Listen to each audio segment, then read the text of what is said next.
হবিগঞ্জে জাতীয় নাগরিক পার্টি এনসিপির নেতাকর্মীদের উপর হামলার ঘটনাকে কেন্দ্র করে টানা 2 দিনের উত্তেজনায় নতুন মাত্রা যোগ হয়েছে।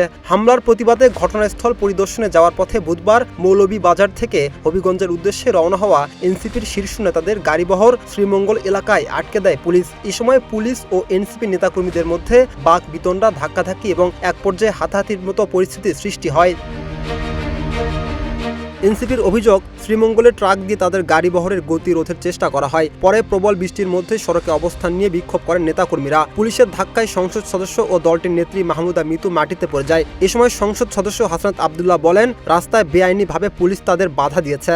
এদিকে পুলিশের দাবি, হবিগঞ্জে 144 ধারা জারি থাকায় নেতাদের সেখানে নিলে নিরাপত্তার ঝুঁকি তৈরি হতে পারত। পরে সন্ধ্যায় পুলিশ তাদের হবিগঞ্জে যাওয়ার অনুমতি দেয়। সেখানে পৌঁছে 28 জুলাই হামলার ঘটনায় সদর থানায় লিখিত অভিযোগ দায়ের করে এনসিপি। একই সঙ্গে হামলাকারীদের গ্রেপ্তার এবং নিরপেক্ষ তদন্তের দাবি জানায় দলটির শীর্ষ নেতারা। রাকিব হাসান, ইত্তেফাক নিউজ।